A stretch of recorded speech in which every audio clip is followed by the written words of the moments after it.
येसू येसू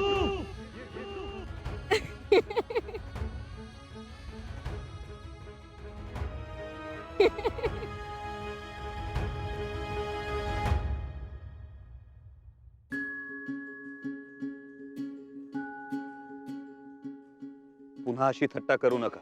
का? पत्नी आहात तुम्ही आमच्या. पण तुमचं लग्न तर तलवारीशी झालंय ना आधी. हो, ते तर झालंच. मग आमच्यासाठी का हळवे झालात? माहित नाही, का धावलात? का पळालात? आमच्याकडे कारण नाही त्याचं. का हाका मारल्यात? त्याला मात्र कारण. कोणतं कारण? एक गोष्ट लक्षात ठेव, सामर्थ्य वाचून शौर्य नाही, शौर्य वाचून पराक्रम नाही, आणि पराक्रमा वाचून वैभव नाही.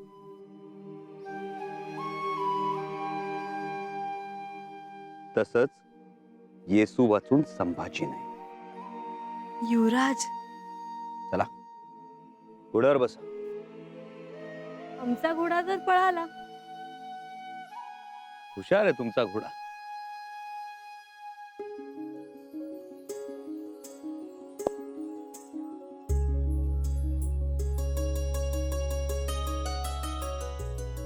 आता आम्ही कसं येणार? आमच्या पुढ्यात बसून. युवराज, आम्हाला लाज वाटते. केलेल्या चुकीची शिक्षा समजा हवी तर.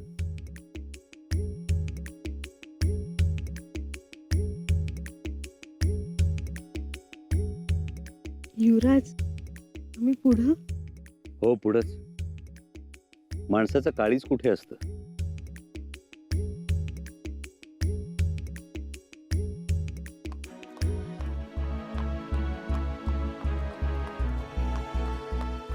आज तुमचं एक वेगळंच रूप पाहायला मिळालं आम्हाला. तुमच्यात नाही. आमचं असं कोणतं वेगळं रूप पाहायला मिळालं? पाहिलं. आजवर तुमच्यातील तापटपणा, जिद्द, राग, शौर्य पाहिलं. पण आज तुमच्यातील हळवेपणाही पाहिलं.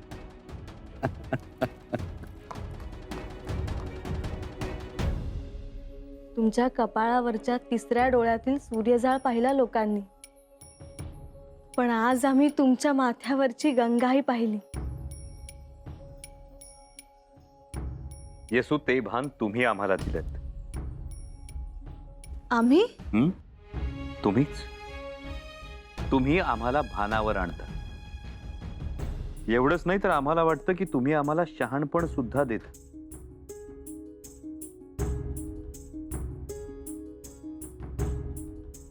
यस्या कटाक्ष मात्रेण जायन्ते विबुधा नरा. म्हणजे? नाही, काही नाही. यस्या यस्या कटाक्ष मात्रेन जायन्ते, बुधभूषण ग्रंथातील श्लोक आहे ना? हो, तुम्ही वाचला? अद्भुत. यस्या कटाक्ष मात्रेन जायन्ते. याचा अर्थ, जिच्या केवळ एका नेत्र कटाक्षानं सुद्धा माणसाला शहाणपणा येतो, तशा तुम्ही आहात, आई भवानी प्रमाणे. युवराज, आम्हाला कशाला आई भवानीच्या पंक्तीला नेऊन ठेवताय? येसू, हो समंजस आणि सुस्वभावी पत्नी हे भवानीचंच रूप. आपण आहात. आम्ही एक साधारण. यथा येकेन चक्रेण नरथस्य गतिर्भवे, एवं पुरुषकारेण विना दैवम न सिद्ध्यति. याचा अर्थ, ज्याप्रमाणे एका चाकानं रथ चालत नाही, त्याला गती मिळत नाही, त्याचप्रमाणे पुरुषार्थ गाजवल्याशिवाय दैव साध्य होत नाही. आणि येसू, कुठल्याही पुरुषार्थाचा पाया असतो पुरुषाच्या मनातील स्त्रीचा दर्जा.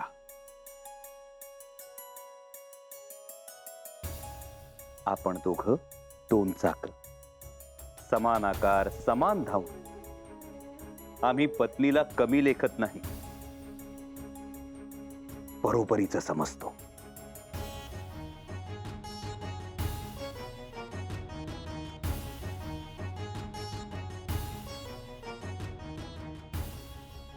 आत्ता आम्हाला समजलं तुमचं मन कशात रमतं ते, आणि कशामुळे तुम्हाला विरंगुळा मिळेल.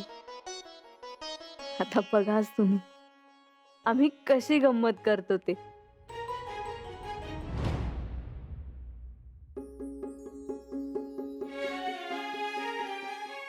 काय चाललंय? धारात्य धारात्य अहो हो हो, आमच्या यांनी लिहिलेला हा बुधभूषण ग्रंथ. हा व हाय, पर तुमच्या ह्यांनी लिवलाय म्हणून एवढं कवटाळून धरलाय भाई. ठेवला बस.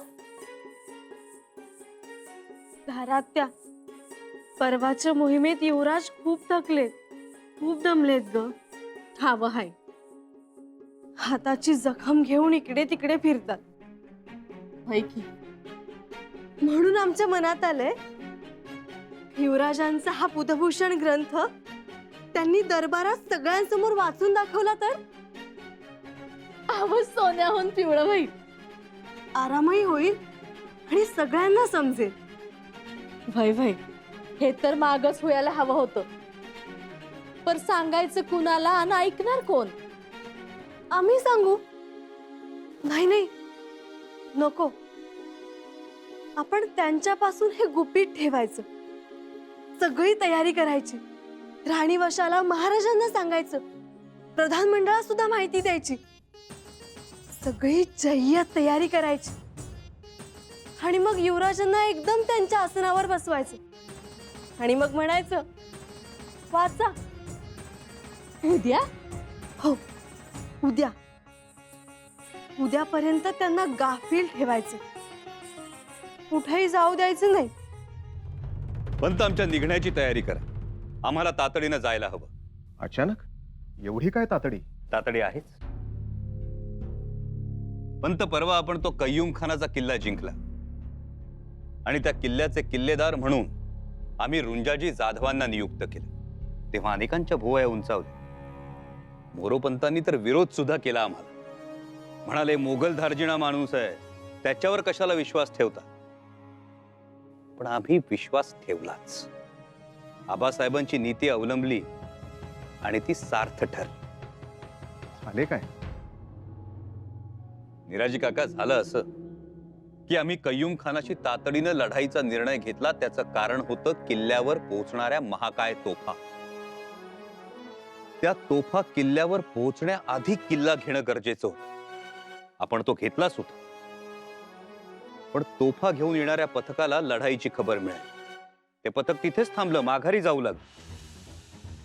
दरम्यान रुंजाजीरावांना किल्लेदार नेमून आम्ही रायगडावर आलो. रुंजाजीरावांनी एक अफलातून खेळी खेळली. तोफा माघारी जाऊ नयेत म्हणून त्यांनी कय्यूम खानाचं दस्तखत करून एक पत्र पाठवलं. लढाई कय्यूम खानाने जिंकलीये, किल्ला मोगल हातीच राहिलाय, त्यामुळे निसंशयपणे तोफा घेऊन किल्ल्यावर रुजू व्हावं. वाह! पत्र वाचून तोफा किल्ल्यावर रुजू झाल्या आणि रुंजाजीरावांनी 2-3 दिवसात त्या बुरुजावर चढवल्या सुद्धा. हे रुंजाजीरावांनी मोठेच काम केले. रुंजाजीरावांच्या कामगिरीमुळे झुंजारगड आता अभेद्य झाला. रुंजाजीरावांनी आम्हाला किल्ल्यावर बोलावलंय. तोफांच्या माऱ्याची दिशा ठरवण्यासाठी आणि तोफगोळ्याचं अंतर निश्चित करण्यासाठी. त्यासाठी निघावं लागेल. अहो, या तिघांचाही गडावर पाय ठरत नाही. महाराजांनी तर वाऱ्याशी सुलूक साधलाय. शंभूराजे त्यांच्याच पावलावर पाऊल टाकतात आणि छोटे युवराज तर काय लाडाचा पेढा झाले. हो ना, त्यांच्या कमरेचं माप मिळालं असतं तर करदोडा घडवायला दिला असता. सुनबाईंच्या महाली असतील. येतो आम्ही. बघा, सुनबाईंचं नाव घेतलं आणि सुनबाई हजर. बाळराजे काही आमच्या महाली नाही, पण युवराजांबरोबर असतील. असू द्या. आपण काय येणं केलं? आमचं येणं झालं ते तुमचा होकार घेण्यासाठी. आमचा होकार? कशाबद्दल होकार पाहिजे?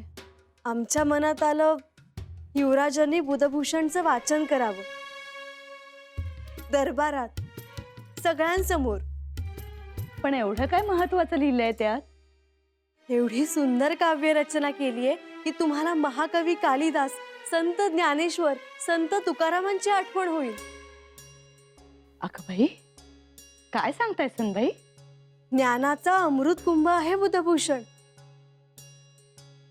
मनुष्य कसा असावा, मित्र कसे असावेत, मंत्री कसे असावेत, राज्य कसे सांभाळावे, शत्रू कसा ओळखावा, नीतिमत्ता, धैर्य, निष्ठा कशी असावी,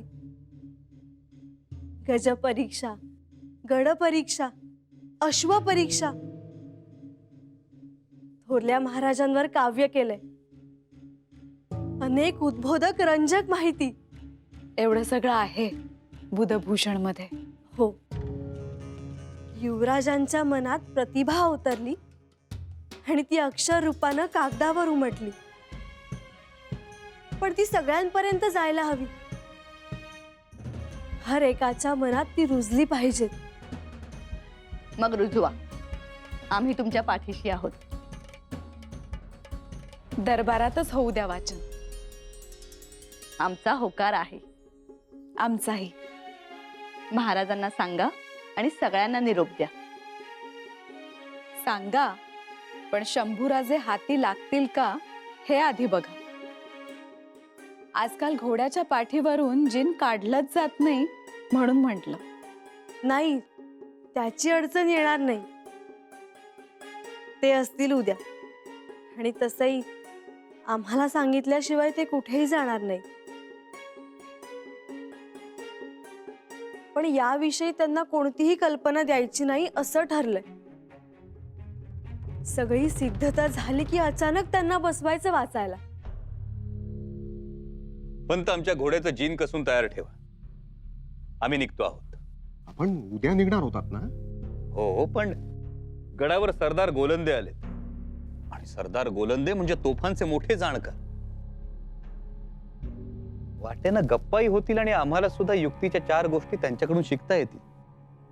ते आत्ता निघालेत कारण त्यांना शिशाची भट्टी लावायची आहे. शिशाच्या रसात तोफा बसवायच्यात म्हणतात ते. आपण सकाळी निघालात तरी चालेल. गेलो असतो बरोबर. शिवाय हाताला जखम झालेली, आज आराम मिळाला असता. असं म्हणता? कारण राणेसाहेबांचा निरोप घ्यायला गेलात तर चौकशी होणार. त्यापेक्षा पहाटे पहाटे गड उतारवा. मग आमचं एक पथक तयार ठेव. आम्ही भल्या पहाटेच गड उतार होऊ. जाणे जरुरीचेच आहे. हो,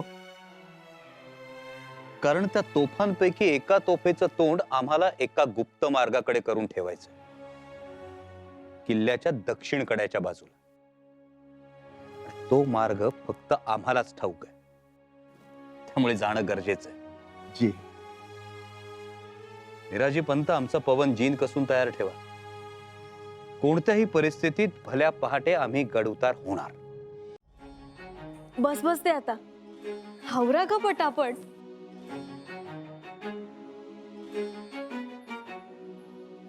इथे बसतील राणी वसा, तिथे थोरल्या मातोश्री, इथे धाकट्या मातोश्री, धारात्या, आणि इथे गालीच्या अंतरा.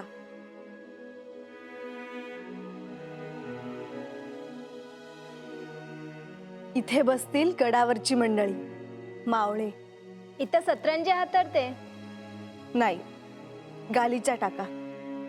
अव चाकर माणसं आहेत ती, बसत्याल की. भुईवर बी बसतात. चाकर नाही, स्वराज्याचे सेवक. स्वराज्याचे सेवकही गालीच्यावरच बसले पाहिजे. गालीच्या टाका. जी. इथे बसतील कारभारी, प्रधान मंडळी, मानकरी. खासा सदर पूर्ण भरलेली असेल.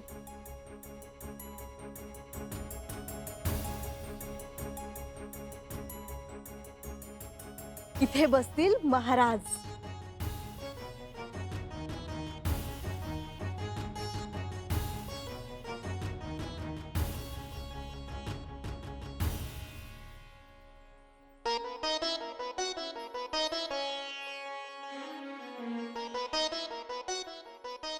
इथं बसतील युवराज. इथं खण ठेवा. दोन्ही बाजूला लामण दिवे लावा. हंड्या झुंबर पुसून ठेवा. राखुंडीने चकचकीत करा.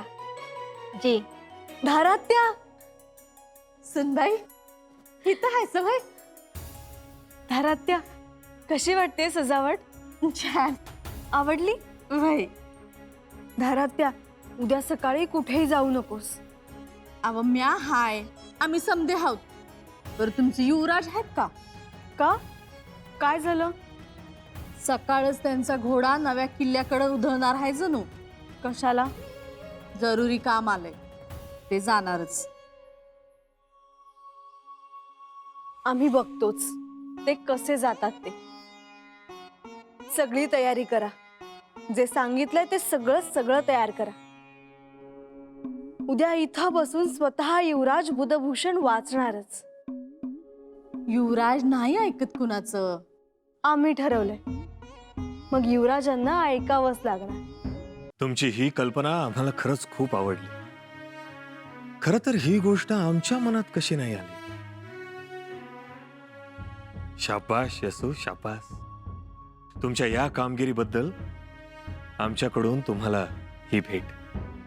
महाराज, तुम्हाला आवडलं यातच सगळं भरून पावलं. तरीही ठेवा.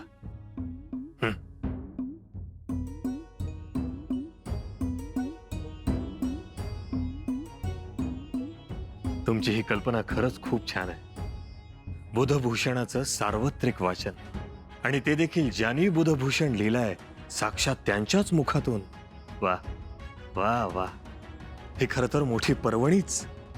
महाराज, आम्ही दरबार लावून घेतलाय. आपण हे सगळं तुमच्या सेनापतींना माहिती आहे का? नाही. मग ते उद्या सकाळी अचानक गायब झाले तर? त्यांना कळूच द्यायचं नाही. हवा करायचं ठरवलंय त्यांना.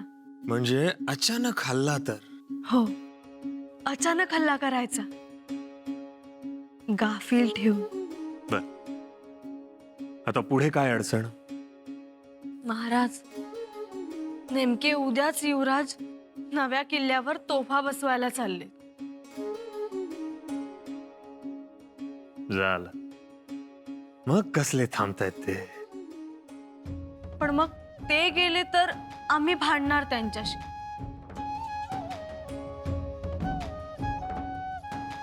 असं म्हणजे एकदम तलवारच काढणार तुम्ही? पण तुम्ही थांबवा ना त्यांना. नाही, नको. येसू, तुमच्या नवरा बायकोंच्या भांडणांमध्ये आम्हाला कशाला घेताय? घेणारच ना आबासाहेब. तुम्ही मुख्य आहात. तरीही शहाण्या माणसानं नवरा बायकोच्या भांडणात कधीही पडू नये असं म्हटलं जातं. का? कारण नवरा बायकोंचं भांडण हे सुरू होण्या अगोदरच संपतं. आबासाहेब, म्हणून म्हणतो, तुम्हीच बोला, तुम्हीच ठरवा आणि तुम्हीच त्यांना थांबवा.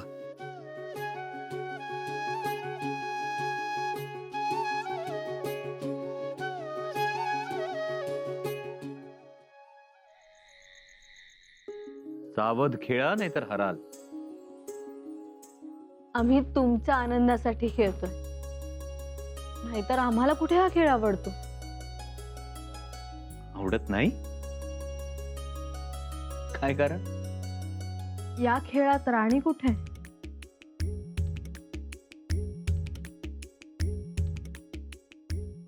सगळे राजा, वजीर, उंट, घोडा, सैनिक,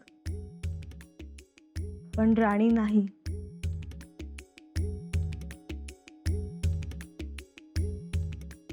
हे लक्षातच आलं नाही आमच्या. आमच्या केव्हाच लक्षात आलं. पण तरीही खेळतो, तुम्हाला आनंद मिळावा म्हणून. नाहीतर नाही आवडत आम्हाला हा खेळ.